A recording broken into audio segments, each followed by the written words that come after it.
Hello students, आज का हमारा सवाल है क्लास 10th एक्सरसाइज 3.3। तो एक्सरसाइज 3.3 में क्या है? Solve the following pair of linear equation by the substitution method. हमें इसमें इक्वेशन दिए हुए हैं कुछ, जिसके सब्स्टिट्यूशन मेथड से सॉल्व करना है। तो सबसे पहला सवाल है हमारा फर्स्ट सवाल है x plus y is equal to 14। X plus y is equal to 14, इसे हम नाम देते हैं इक्वेशन फर्स्ट। और अगला इक्वेशन है x minus y is equal to 4। X minus y is equal to 4, इसे हम नाम देते हैं सेकंड इक्वेशन। तो क्या करना है, सबसे पहले इन इक्वेशन को सब्स्टिट्यूशन मेथड से सॉल्व करके x और y की वैल्यू हमें प्राप्त करनी है। तो x और y की वैल्यू प्राप्त करनी है, तो जो सबसे पहले है सब्स्टिट्यूशन मेथड में हम क्या करेंगे, from equation first x plus y is equal to 14। तो हम क्या करेंगे सब्स्टिट्यूशन मेथड में, x या y किसी एक को एलिमिनेट मतलब सब्स्टिट्यूट करेंगे, x या y किसी एक को सब्स्टिट्यूट करेंगे। तो हम क्या करते हैं, y को दूसरी तरफ ले जाते हैं, प्लस वाई इधर जाके 14 माइनस वाई। तो ये जो है x की एक तरह से वैल्यू बन गई है, जिसे हम नाम देते हैं इक्वेशन थर्ड। अब इस इक्वेशन को, इस वैल्यू को हम क्या करेंगे, सेकंड इक्वेशन में या फर्स्ट इक्वेशन में पुट कर देंगे। हम इसे सेकंड इक्वेशन में पुट करेंगे। Put value of x in equation second. In equation second क्या है हमारे पास, x माइनस वाई। तो x की जगह हम इसे रख देंगे 14 minus y is equal to 4, minus 2y is equal to 4 minus 14 minus 10 minus 2y, minus से minus cancel, y is equal to 10 divided to 5। तो ये जो है y की वैल्यू हमारे पास 5 आ गई है। अब ये x की वैल्यू निकालनी है, इस वैल्यू को वापस हम इक्वेशन थर्ड में रख देते हैं। Put value of y in equation third equation क्या है हमारे पास, x माइनस 14y, y की जगह 5 रख देंगे 9। तो इस तरीके से जो है ये x की वैल्यू 9, y की वैल्यू 5, ये हमें प्राप्त हो गई है। अब हमारा इसी का सेकंड पार्ट है, सेकंड पार्ट की तरफ चलते हैं। इसी का सेकंड पार्ट है सवाल हमारे पास, s minus t is equal to 3, इसे हम इक्वेशन फर्स्ट नाम दे देते हैं। और s divided 3 t divided 2 by 6, t divided 2 equal 6, इसे नाम देते हैं सेकंड इक्वेशन। अब हमें क्या करना है, सबसे पहले नीचे वाले इक्वेशन को लीनियर इक्वेशन में हम कन्वर्ट कर देते हैं। किस में कन्वर्ट कर देते हैं, तो एलसीएम लेकर के हम पहले इसको लीनियर इक्वेशन में कन्वर्ट करेंगे। 6 आ जाएगा LCM, 2s plus 3t, 2s plus 3t।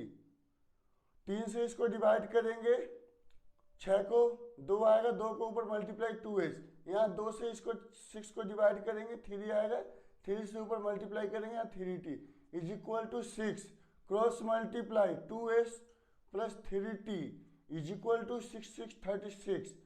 ये जो है हमारे थर्ड इक्वेशन जो है कंप्लीट हो गया, थर्ड इक्वेशन कंप्लीट। अब हम क्या करेंगे, जो काम हमने यहाँ किया था वही काम हम यहाँ पे करेंगे। फ्रॉम इक्वेशन फर्स्ट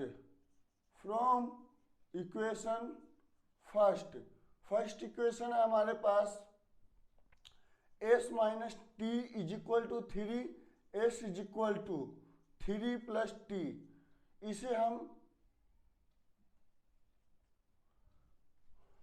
इसे हम इक्वेशन सेकंड में पुट करेंगे, इसे हम इक्वेशन सेकंड में पुट करेंगे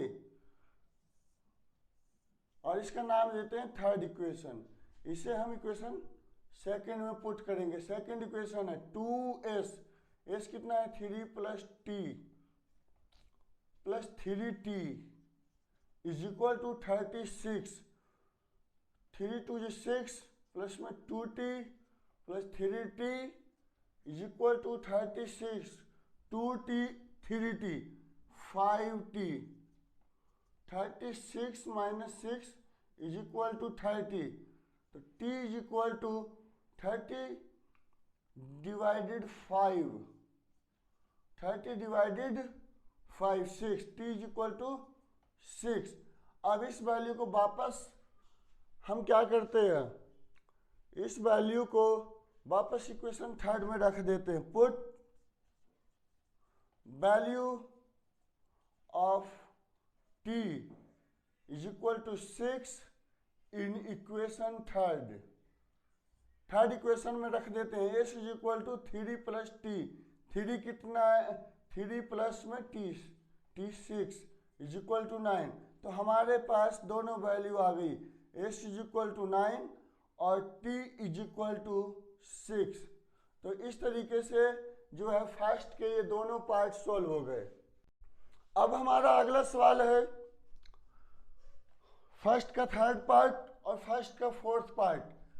पहले थर्ड पार्ट करते हैं। थर्ड पार्ट में क्या है, इसको भी वैल्यू निकालते हैं from equation first.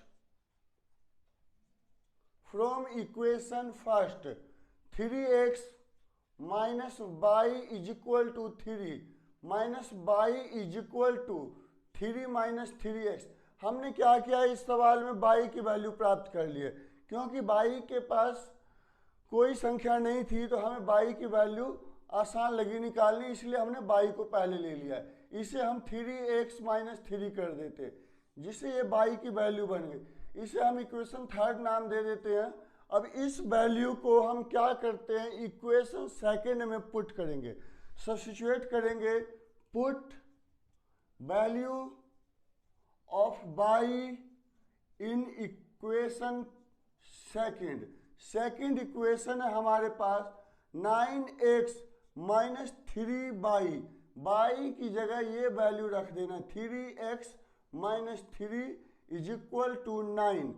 9x 3 3 9x minus minus plus minus minus plus 9 is equal to 9। 9x से 9x cancel, 9 is equal to 9। तो इससे ये पता चल रहा है कि जो y की जो वैल्यू है वो इन्फिनिट है। इससे ये पता चल रहा है कि y has infinite value, infinite value. Therefore x has also infinite value। y की इन्फिनिट वैल्यू है, इसीलिए x की भी वैल्यू जो रहेगी वो इन्फिनिट ही रहेगी। को मतलब इन्फिनिट का मतलब होता है बहुत सारी वैल्यू हो सकती है। क्वेश्चन नंबर फोर्थ है, फर्स्ट का फोर्थ पार्ट। ये इसमें डेसिमल लगा हुआ है तो हम क्या करते हैं, इसके डेसिमल को हटा देते हैं। मतलब इस इक्वेशन को हम इस तरीके से लिख सकते हैं 2x plus 3y is equal to 13। इसे हम इक्वेशन फर्स्ट नाम देते हैं। 4x plus 5y is equal to 23। इसे हम सेकंड इक्वेशन नाम देते हैं।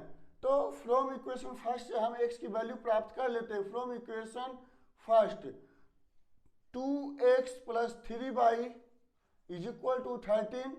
2x is equal to 13 minus 3y, x is equal to 13 minus 3y divided by 2। तो ये जो है x की वैल्यू इस तरीके से प्राप्त हो गई है। इसे हम इक्वेशन थर्ड नाम देते हैं।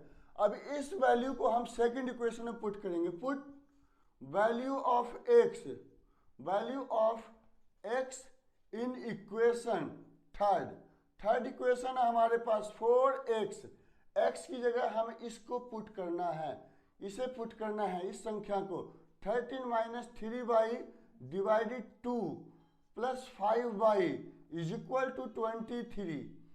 तो इसे 2 से 4 को डिवाइड कर देते हैं। 13 2 या 26, 3 2 जा 6y, 3 2 जा 6y plus 5y is equal to 23 minus y is equal to 23 minus 26 minus 3, minus से minus cancel, y is equal to 3। कितना है y इज इक्वल टू 3। इस y की वैल्यू को हम इक्वेशन थर्ड में रख देंगे। Put value of y in equation third equation है x is equal to 13 minus 3y की जगह 3 रख देना है, डिवाइडेड 2, 13 माइनस 9 4 डिवाइडेड 2 आ जाएगा। कितना आ जाएगा 2। तो हमारे पास दोनों वैल्यू प्राप्त हो गई है, x is equal to 2, y is equal to 3। ये जो है हमारा आंसर है।